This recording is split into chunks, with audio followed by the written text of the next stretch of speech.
Episode 07 of 1001 Stories of Relationship Between Closing Doors. Antoinette hurried down the hallway, her heels echoing sharply as Gabriel followed behind. Come on, Annie. It's not what you think, he called after her. He always used Annie, never Antoinette, never anything softer, especially when he was trying to calm her down. Antoinette did not respond. You should take the elevator, Gabriel said, quickening his pace. It's a long way down, remember? Antoinette reached the elevator beside the staircase and stepped inside without turning back. Gabriel arrived just in time to see the doors slide shut. Frustration washed over him as the elevator descended. It was the only one serving the upper floor where he worked, and he would have to wait for it to return. Gabriel stood there for a moment, then sighed. He could not leave anyway. He had not officially closed for the day. An office policy did not permit consultants to leave early.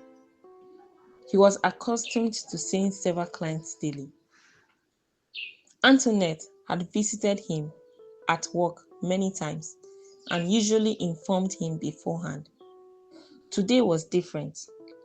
She had arrived unannounced and walked straight into his office. Earlier, she had exchanged pleasantries with his secretary, Lana. Lana casually mentioned that Gabriel was with a client, one who seemed like trouble, she joked. Or you could just go in, Lana added with a giggle. I'm sure you'll be saving my boss. Antoinette smiled faintly. All right, I'll go save my husband. She opened the office door quietly and stepped inside. The sight stopped her cold.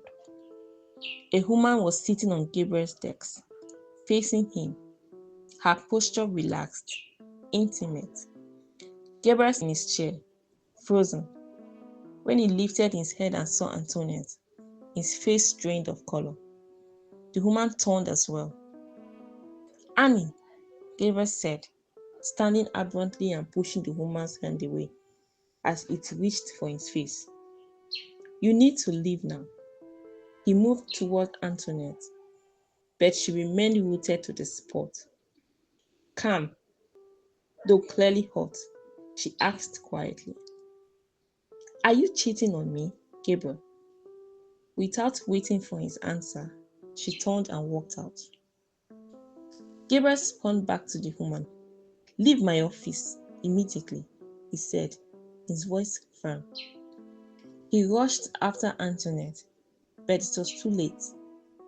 The image of the elevator doors closing between them replayed in his mind as she disappeared from view.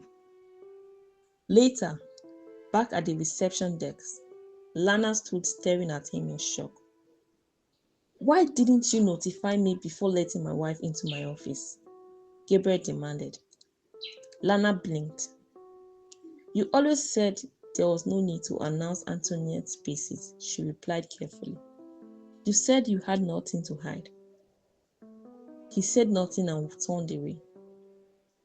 By the time Gabriel reached the parking lot, Antoinette was already driving off. He waved helplessly, but she did not look back. With no other choice, he returned upstairs. The woman was still in his office. Gabriel closed the door behind him and took a steadying breath. You need to leave, he said quietly. I'm no longer interested in working with you. She stared at him. Is it because of that woman? Who is she? She is my wife, Gabriel snapped. Now leave. Oh, the woman said slowly.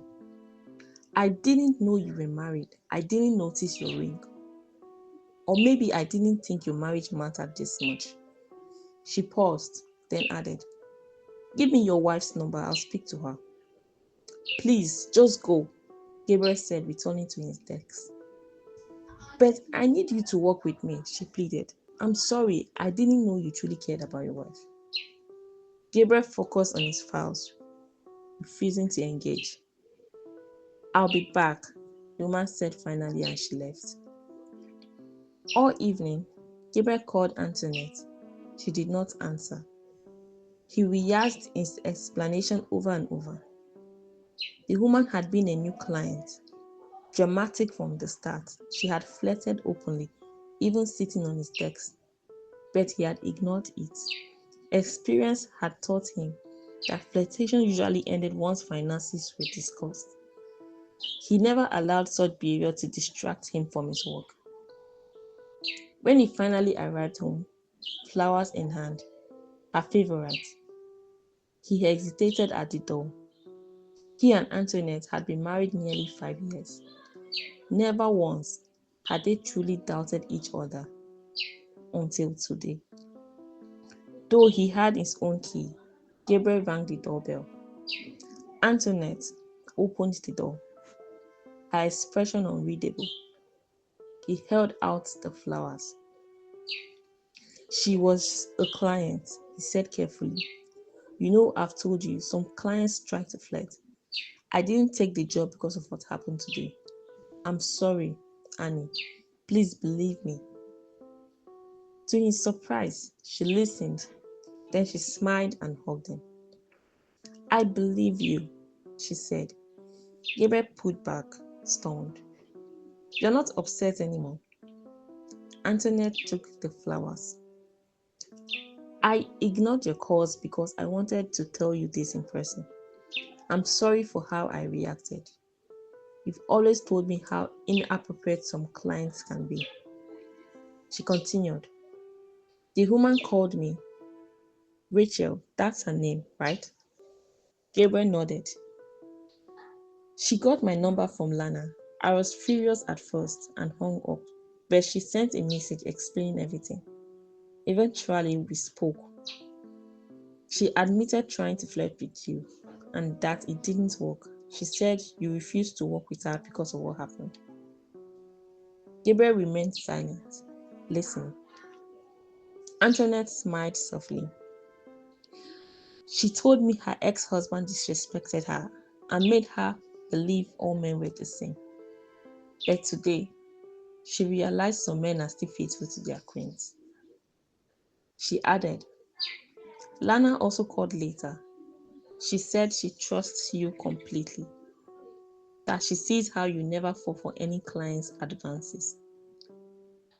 Relief spread across Gabriel's face. You know I only see you, he said. Antoinette nodded. I know, and I'm proud of you. They laughed quietly and embraced once more. Thank you for the flowers, Antoinette said.